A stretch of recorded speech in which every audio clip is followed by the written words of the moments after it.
It is 2 in the morning on a freezing night in November 1972. Somewhere on a desolate, fog-covered stretch of Interstate 5 in California, a car has veered off the road. It is overturned, hidden down a steep, dark embankment, completely invisible to passing traffic. Inside, a severely injured driver is trapped. They have exactly one lifeline left, a small, underpowered CB radio mounted under their dashboard. With trembling hands, they tune the dial to Channel 9. At the time, Channel 9 is the designated federally recognized emergency channel. They press the microphone button and beg for their life, hoping someone, anyone, is listening. 30 miles away, a volunteer for REACT, the Radio Emergency Associated Communication Teams, is sitting in a quiet room wearing heavy headphones, staring at a glowing radio dial. It is their literal job to listen for these exact cries for help. But the volunteer does not hear the desperate motorist. They do not hear the SOS. They do not hear the coordinates. Instead, their headset is completely blown out by a booming, deafening voice of a truck driver. The trucker is yelling over the radio, warning another driver about a police speed trap a few miles back and complaining about the coffee at the last truck stop. The volunteer frantically twists the dials, trying to isolate the faint emergency call beneath the booming voice, but it is no use. The rescue operation is completely jammed. The dying man's call is lost in the static. This was not an isolated incident.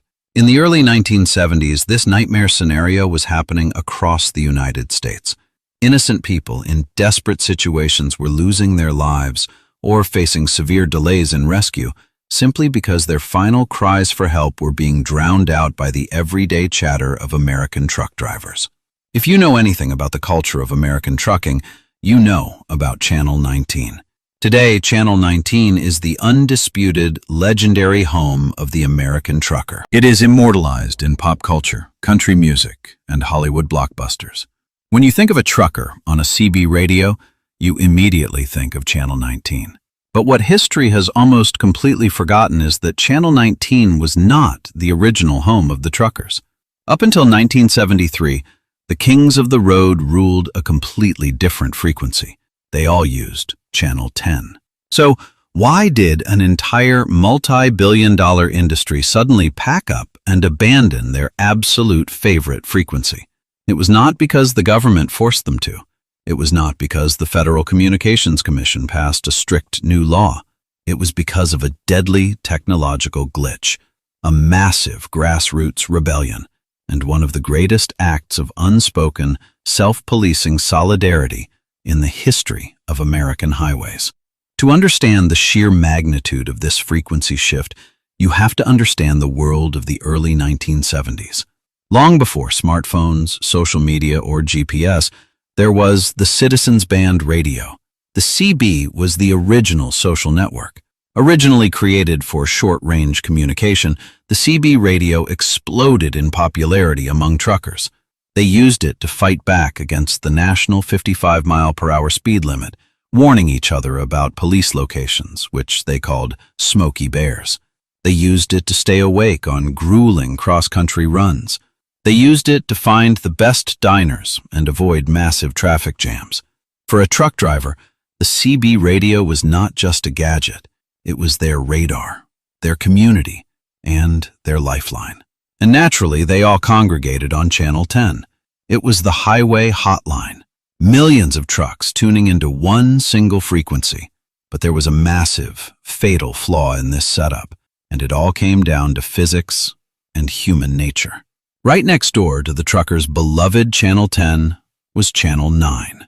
By law, Channel 9 was strictly reserved for emergency communications and traveler assistance. It was monitored around the clock by highway patrol officers, local police, and volunteer groups like REACT.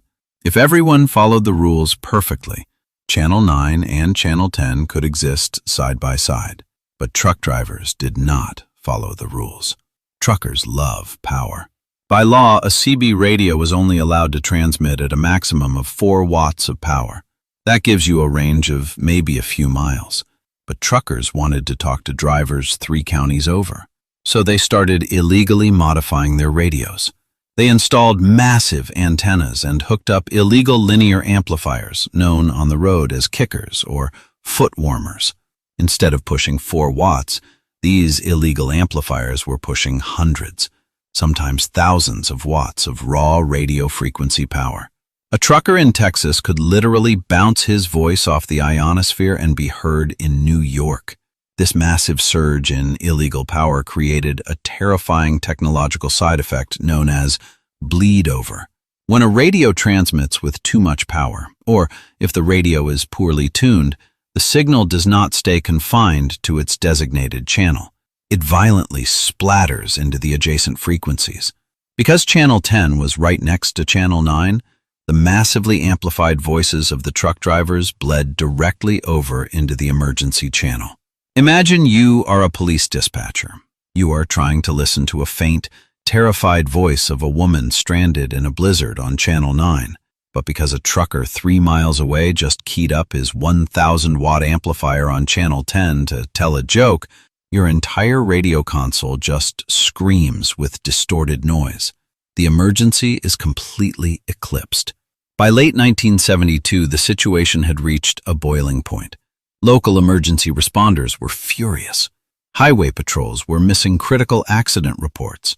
The REACT volunteers, who dedicated their free time to saving lives, were sitting in absolute frustration, their headsets filled with nothing but trucker slang and overpowering static. The tipping point happened in California. The local CB clubs and rescue organizations had finally had enough. They realized that government regulations were failing, and the FCC simply did not have the manpower to track down and arrest every trucker with an illegal amplifier. So the rescue teams tried a different tactic. They appealed directly to the truckers' sense of honor. Representatives from REACT and California radio clubs started getting on the air. They started visiting truck stops. They printed out flyers. They broadcasted pleas directly to the drivers, explaining exactly what was happening. They told the truckers, "We are not trying to take away your fun. We are not trying to stop you from avoiding speed traps, but your casual conversations on Channel 10 are literally killing people. Your bleed over is jamming our rescue operations. We cannot hear the dying." What happened next is truly remarkable. There was no massive union vote. There was no corporate mandate from the trucking companies. It was a purely organic, grassroots movement spread entirely by word of mouth. Truckers are a fiercely independent breed, but they also follow a strict, unspoken code of the highway. You always help a stranded motorist. You always look out for the safety of the road. When the drivers realized that their radio habits were costing innocent lives, the guilt and the sense of duty took over. Starting in late 1972 and accelerating through 1973, the Great Migration began.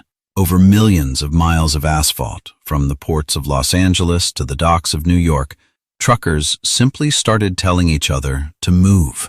They keyed up their mics and said, "Hey, let us leave Channel 10 alone. The emergency folks need the space. Let us pack up and move down the dial."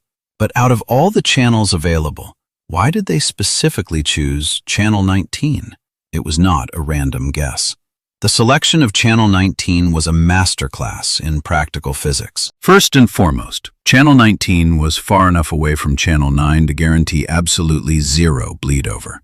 Even if a trucker was running a massive illegal amplifier, the signal splatter would never reach the emergency frequency. The rescue operators finally had the clean, quiet airwaves they desperately needed.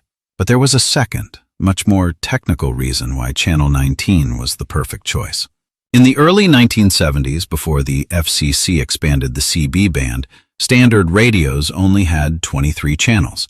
The frequencies ranged from 26.9 to 27.2 megahertz.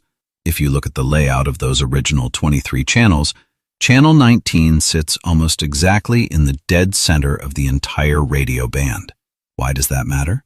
It comes down to how antennas work. An antenna has to be physically tuned or cut to match the specific wavelength of the frequency it is transmitting. If the antenna length perfectly matches the frequency, you get a low standing wave ratio, or SWR. A low SWR means maximum power goes out into the air, and you get the clearest, longest range signal possible.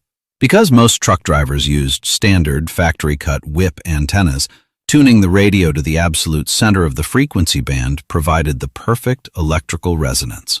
By moving to channel 19, the truckers accidentally stumbled into the most mathematically efficient channel on their radios. Their signals were clearer. Their range was longer. It was a win-win situation. By the end of 1973, the transition was virtually complete. Channel 10, once the loud, chaotic heartbeat of the American highway, went completely silent. Channel 19 roared to life, becoming the new permanent home for the trucking industry. The emergency responders on Channel 9 could finally hear the whispers in the dark. Countless lives were saved because rescue teams could finally coordinate without fighting through a wall of trucker interference. Today, Channel 19 remains the standard. Even as technology has evolved, with cell phones and satellite tracking taking over much of the communication, you will still find a CB radio tuned to Channel 19 in almost every big rig on the road. Most people driving on the interstate today have no idea about the deadly technical glitch that caused this massive shift. They just assume 19 is a random number chosen by a movie director or a country singer, but the real story is much more profound. The switch to Channel 19 is a living monument to a forgotten moment in time. A time when millions of tough, independent road warriors realized their actions were hurting others, and without anyone forcing them to, they took it upon themselves to fix the problem. They abandoned their digital home, migrated across the airwaves, and proved that even on the loneliest highways, the greatest rule of the road is simply looking out for one another.